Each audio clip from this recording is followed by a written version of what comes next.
Hey guys, it's Tim here. I know it's been a little while, but we're back. We're in the workshop and we've been busy.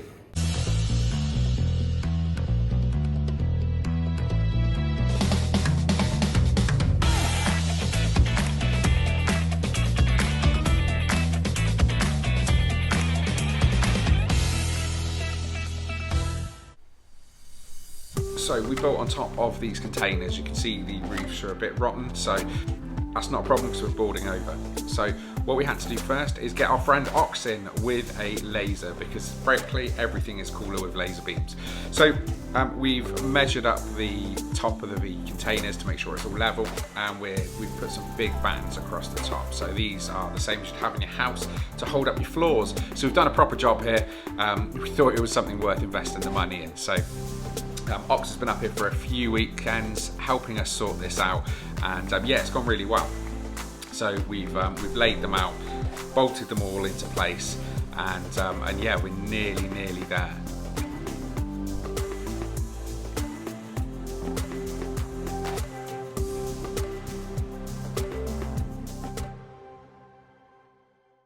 Probably the reason why we haven't posted much in the last couple of weeks is because, to be honest, there's been a lot going on and it hasn't really made for a great video. So we couldn't do a whole video on just screwing bits of wood together because that would be pretty boring. Now, we're upstairs, we've got most of this done. So you can see here that we've got probably 2/3 of it done.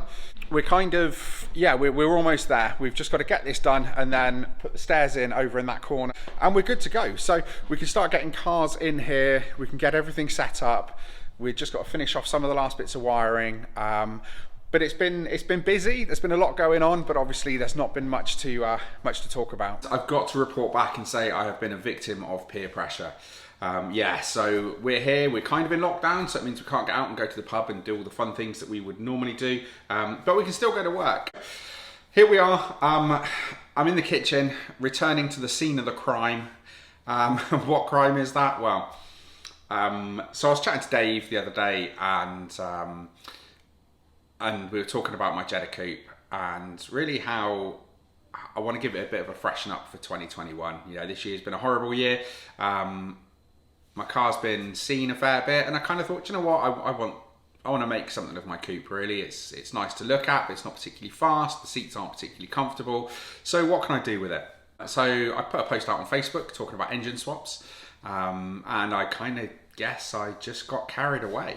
So I was talking to Dave, and next thing I know, I was bidding on an engine on eBay, and by the end of the day, I'd gone and won it. What have I done? So I wasn't planning on buying an engine that morning, definitely wasn't planning on spending that amount of money that morning.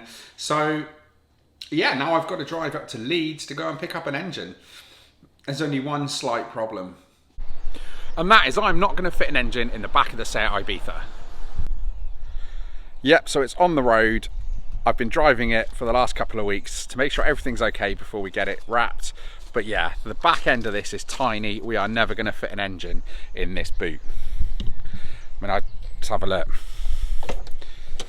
Yeah, I mean, yeah, that's not going to happen, is it? I mean, if anything, we've got this this lip here, but then the boot itself is just tiny. So we're going to have to rethink this. Yep, you guessed it. We're going to steal the wife's car.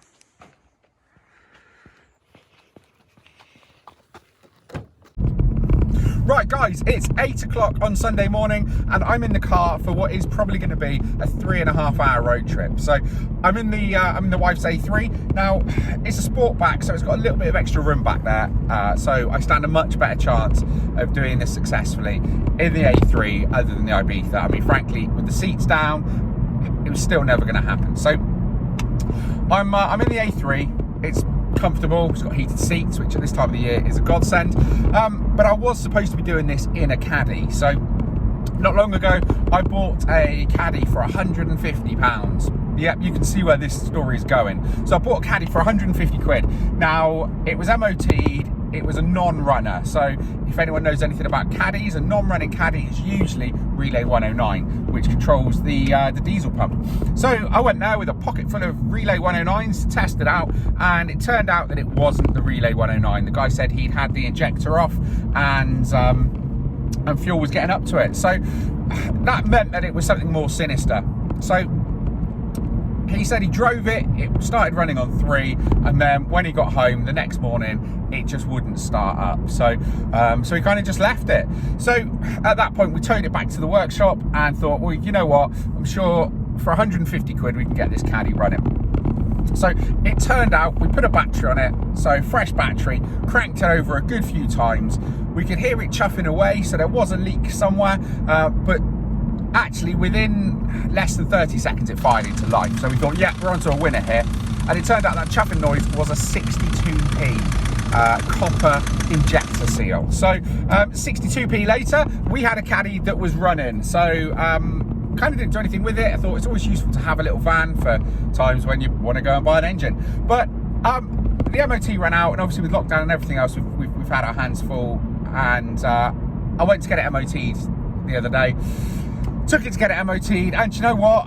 It failed. Yeah, what a surprise. So the main thing it failed on was corrosion on the rear brake lines. So do you know what? That and a split in the tyre on the inside, do you know what, I can live with that. So while I go off to pick this engine up, Sam's going to be in the workshop getting that caddy back together, ready for its retest. So yeah, if I was doing this next week, it would be in a van, but hey, you know what, I'm sure we've got enough room back here to fit this engine in.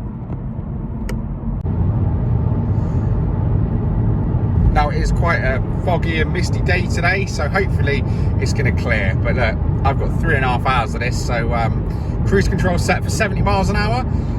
I guess next stop is Leeds.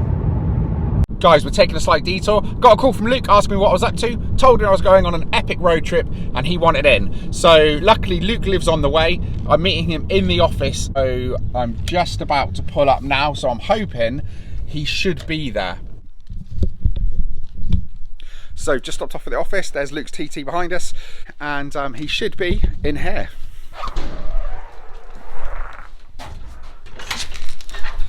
Tyler. Morning.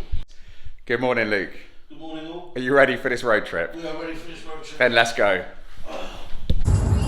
This tug, which I think that's gives hand jobs in the back of the Fiat 500. More tugging.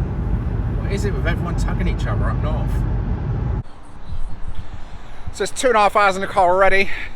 I can't film Luke because he's smoking and YouTube doesn't like that. So we're here at Nottingham Services. Got about an hour to go. So yeah,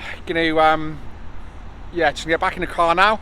And fingers crossed, in an hour's time, we'll find out what new engine is going in the Jetta Coupe. In the meantime, remember to like the video and subscribe to the channel. Guys, we're just over 2,000 subscribers, and it would be great if we can get that number up by Christmas. So guys, look, we're going to do a whole build series on this coupe. So new engine, bodywork, wheels, the whole lot. This car's going to be gone over top to bottom so it's ready for next year. Subscribe to the channel to see what's going on with the car. Guys, I'm getting back in the car. We'll see you in an hour.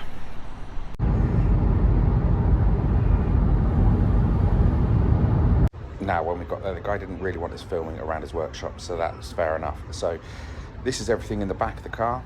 So you can see what the engine, gearbox, manifold. So guys, after a very long road trip, I'm pleased to say we're back in the workshop. Now, obviously I got back the other day and it was pitch black, so I literally just dropped the engine off and got home. I'd been in the car for probably 11 hours straight, and frankly, I wasn't in the mood to hang about. So it's the weekend, we're up here, and let's have a look and see what we actually bought. And here it is. So this is what all the fuss is about. Now, I said that I wanted the Jetta to be something a bit special. I've always thought it shows that the Jetta never really gets that much attention. And do you know what? I don't think I've ever seen it shared on social media. So look, I'm not building this car for anyone else. I am building it for me. But as a bit of a promotional tool for the channel, I guess, it's an excuse to build something a bit tasty. So here we go. We've got a 1.8 G60 engine from a Corrado.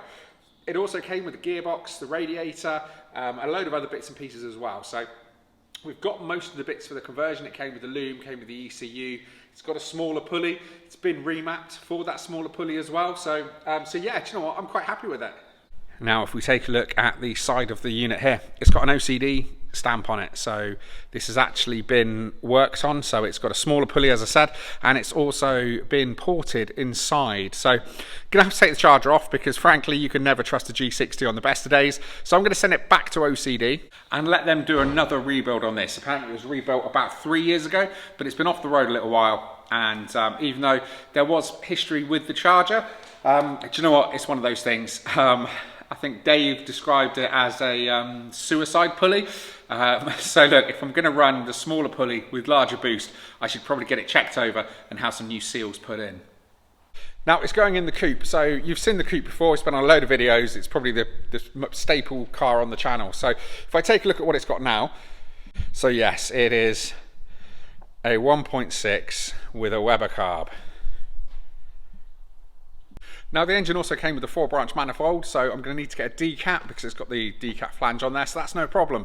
But then I'm going to have to mate it up to an exhaust. Now the standard 1.6 exhaust is not going to cut it, so I'm going to have to get something either custom made or buy an off-the-shelf part. I've not decided what way I want to go on this.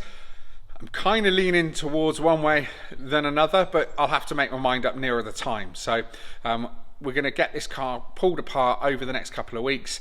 I think first of all we need to get it in for an MOT because it runs out very soon, and of course what I don't want to do is get the car finished, get it rebuilt, and then I can't actually drive it because I need to wait for an MOT. So if I get it MOT'd now, I don't have to worry about it once I've done the engine swap.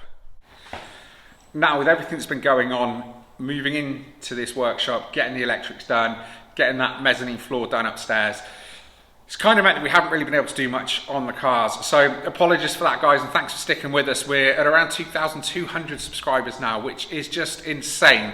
I never thought we'd get there. So guys, look, thank you for watching. Thank you for subscribing. So I guess what's next? We've got to get that coupe started, but more importantly, and I know you guys are saying it, or certainly you who've been with the channel a long time, Tim, what about the Barn Find GTI? Well, now we've got power and light in the workshop, we can get the welder connected and we can finally get cracking on the welding on the Barn Find. So over the winter months, we've got that Barn Find, which we will have back on the road, ready for the spring, and we'll also have the Jetta Coupe as well.